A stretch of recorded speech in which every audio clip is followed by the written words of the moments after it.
الحمد لله الذي علم الإنسان ما لم يعلم وهداه إلى سواء السبيل. أشهد أن لا إله إلا الله وحده لا شريك له شهادة نرجو بها النجاة يوم الدين.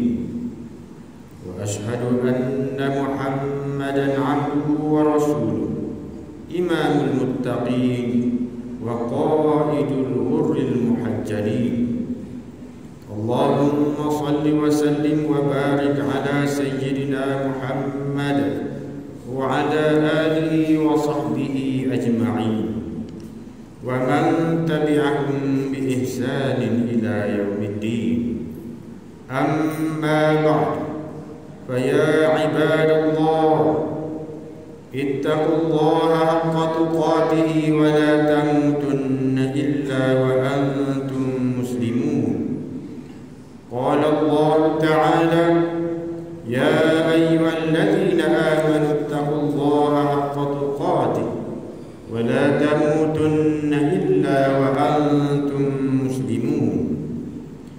إخوان المسلمين, marilah sama-sama kita mempertingkatkan nilai dan kualiti takwa kita kepada Allah Subhanahu wa taala. Mudah-mudahan takwa itu akan menjadi pakaian kita di dalam meniti kehidupan dunia dan menjadi bekal kita di dalam kehidupan akhirat. Ambillah perhatian dan tanamlah dalam dada bahawa zaman yang kita huni ini bukanlah zaman yang biasa. Ia zaman yang penuh badai dan gelora. Kita sedang berdiri di persimpangan sejarah antara kekal dalam jalan nubuwah atau tenggelam dalam arus dunia yang menyesatkan. Inilah namanya era globalisasi, suatu fenomena yang membuka sempadan dunia namun turut membuka pintu-pintu fitnah dan kehancuran akidah. Era ini menggoncang asas tradisi, melontarkan nilai dan mengaburkan sempadan antara kebenaran dan kebatilan. Ia bukan sekadar kemajuan teknologi atau kemudahan komunikasi, bahkan merupakan medan yang mempertembungkan pelbagai falsafah hidup, ideologi sesat dan kebudayaan asing yang menyusup ke dalam nurani umat tanpa izin. Dunia menjadi satu kampung kecil, tetapi hati manusia menjadi semakin jauh daripada Tuhan. Dalam ledakan maklumat, akal menjadi bingung, dan dalam limpahan hiburan, jiwa menjadi kosong. Inilah zaman yang dimaksudkan oleh Rasulullah SAW sebagai fitanun kaqita'il lailil muzlim, fitnah yang datang seperti potongan malam yang gelap gulita. Ikhwanul muslimin, cabaran pertama yang merobek benteng iman adalah sekularisme dan liberalisme, dua racun yang menyusup masuk ke dalam jiwa umat. Sekularisme memisahkan agama daripada kehidupan, manakala liberalisme meneraikan batas halal dan haram. Kedua-duanya menyemai fahaman bahawa agama hanya layak berada di mihrab dan mimbar, bukan di pasar dan parlimen. Akibatnya, hukum ilahi dipinggirkan dari urusan dunia. Syariat dipandang sebagai beban kono yang menghalang kemajuan. Generasi umat dididik untuk memuja kebebasan mutlak, menyanjung hak individu lebih daripada hukum pencipta. Mereka mendakwa memperjuangkan hak kemanusiaan, tetapi dalam masa yang sama menggugat asas ketuhanan. Maka lahirlah masyarakat yang gersang iman, hidup dalam jasad Islam, tetapi ruhnya dipasung oleh ideologi barat yang sekular dan songsan. Ini bukan sekadar salah faham terhadap agama, tetapi satu bentuk penjajahan baharu. penjajahan minda dan hati. Allah berfirman, afa ghayra dinillahi yabghuna wa lahu aslama man fis samawati wal ardi taw'an wa karha wa ilaihi yurja'un. Artinya, apakah mereka mencari selain daripada agama Allah, padahal kepadanya ialah tunduk segala yang di langit dan di bumi, baik dengan suka maupun terpaksa. Surah Ali Imran ayat 83. Maka ketahuilah, Islam bukan sekadar ibadah, tetapi sistem hidup yang lengkap memayungi urusan dunia dan akhirat. Ikhwanul muslimin, cabaran kedua ialah maklumat tanpa sempadan, ilmu tanpa tapisan. Kini kita hidup dalam zaman di mana maklumat mengalir laksana air bah, tanpa sempadan dan tapisan. Segalanya di hujung jari. Kebenaran dan kebatilan bercampur baur. Dunia digital menjadi medan perang pemikiran, dan banyak hati tertawan oleh agenda halus musuh Islam. Ilmu yang dahulunya diperoleh dengan susah payah, kini dicari dengan satu sentuhan. Namun bukan semua yang diketahui membawa petunjuk. Dalam limpahan data, umat menjadi keliru, tidak tahu mana permata dan mana kaca. Golongan jahil berbicara seolah-olah ulama, dan suara kebenaran tenggelam dalam lautan pendapat yang meriuh. Media sosial menjadi mimbar fitnah, dan ruang maya menjadi ladang keraguan terhadap syariat. Rasulullah SAW telah mengingatkan dalam sebuah hadis yang bermaksud akan datang kepada manusia tahun-tahun yang penuh penipuan, di mana pendusta dianggap benar, orang benar dianggap pendusta, pengkhianat diberi amanah, dan orang yang amanah dikhianati, dan akan berbicara orang yang ruwaibithah. Para sahabat bertanya, siapakah ruwaibithah itu, wahai Rasulullah? Baginda menjawab, orang bodoh yang berbicara tentang urusan umum. Hadis riwayat Ibnu Majah. Berhati-hatilah wahai umat Islam, jangan telan segala yang terlihat, jangan percaya segala yang terdengar. Jadikan wahyu sebagai neraca dan ilmu sebagai pelita. Ikhwanul muslimin, cabaran ketiga ialah penderitaan dan penindasan saudara-saudara kita di serata dunia.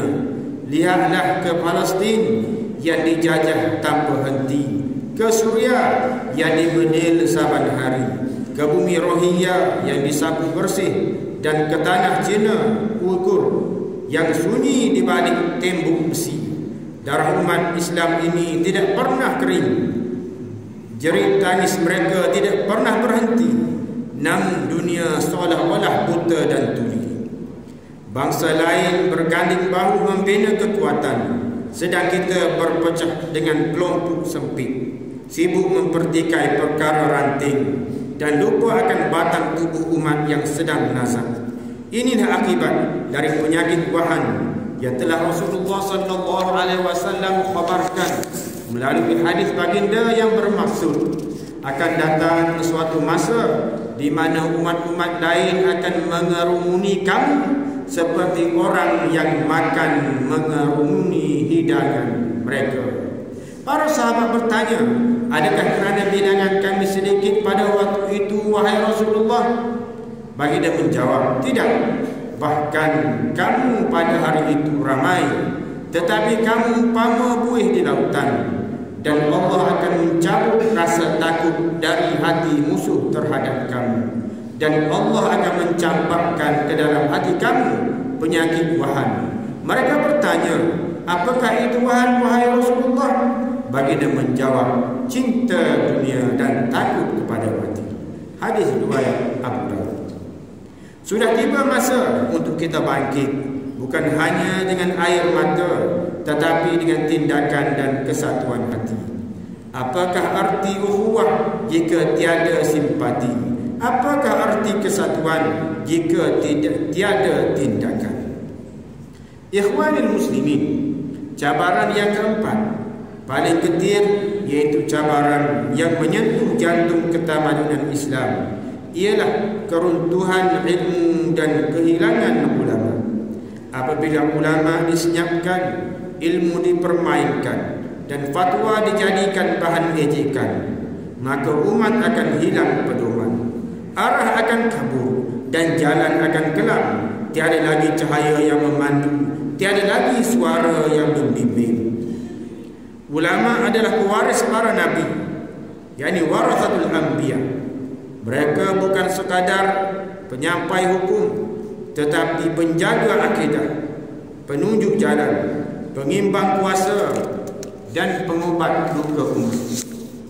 Namun hari ini suara mereka dimalamkan oleh gema selebriti, ditenggelamkan oleh riuh rendah pengaruh dunia maya, yang bicara mereka lebih disukai walau tiada bersandar kepada ilmu. Ilmu pula bukan lagi dicari untuk diamalkan, tetapi sekadar untuk dipertikaikan. Kitab dijadikan perhiasan, bukan pedoman. Inilah hakikat yang membimbangkan. Apabila ilmu tidak lagi dimuliakan dan ulama tidak lagi dihormati, maka akan terbukalah pintu kepada kesesatan, fitnah, dan perpecahan. Bangkitlah wahai umat, carilah ilmu, hormatilah ulama, dan jadilah benteng terakhir yang mempertahankan agama. Keempat-empat cabaran ini bukan cerita rekaan. Ia nyata, menjuling di hadapan mata kita. Jika kita lalai, kita akan hanyut. Jika kita bersatu dan kembali kepada Allah, nescaya ia ada cahaya di ujung jari. Ikhwanul muslimin, akhirnya marilah kita berdoa kepada Allah Subhanahu wa taala akan menyelamatkan kita semua daripada segala wabak penyakit, bala bencana dan bahaya peperangan. Perbanyakkanlah melakukan amal soleh dan menghindari segala perkara yang membawa kemurkaan Allah Subhanahu wa taala. Ingatlah bahawa memberi dan menerima rishwah, salah guna kuasa, mengambil bahan-bahan yang memabukkan, dan salah guna dadah serta segala perbuatan haram akan membawa kehinaan di dunia dan akhirat. Khatib juga ingin menegaskan bahawa di dalam harta kita terdapat hak orang lain yang perlu kita tunaikan, khususnya zakat. Justru salurkanlah infak anda, sama ada zakat ataupun wakaf, kepada Majlis Agama Islam Kelantan selaku badan yang dipertanggungjawabkan untuk menguruskan zakat dan wakaf di negeri Kelantan. Pihak majlis juga memerlukan kerjasama semua pihak untuk menyalurkan maklumat golongan yang memerlukan sekiranya diketahui, agar mereka yang kurang bernasib baik mendapat pembelaan sewajarnya. Pada waktu ini, saudara-saudara kita umat Islam, khususnya di Palestin, berada dalam konflik peperangan, khususnya dengan Israel. Justru marilah kita terus berdoa agar saudara-saudara kita di sana diberikan perlindungan, pertolongan, dan keselamatan serta kemenangan dalam masa yang sama. Ulurkan pertolongan dan bantuan yang diperlukan melalui pihak-pihak yang berautoriti dan sah bagi meringankan bebanan, kesusahan, dan penderitaan yang sedang mereka alami. Barakallahu li wa lakum bil Qur'anil azim wa nafa'ani wa iyyakum bima fihi min al-ayati wadh-dhikril hakim wa taqabbala minni wa minkum tilawatahu innahu huwas samiul alim. Aqulu qawli hadha wa astaghfirullahal azim li wa lakum ولسائر المسلمين والمسلمات والمؤمنين والمؤمنات الأحياء منهم والأموات فاستغفروه إنه هو الغفور الرحيم.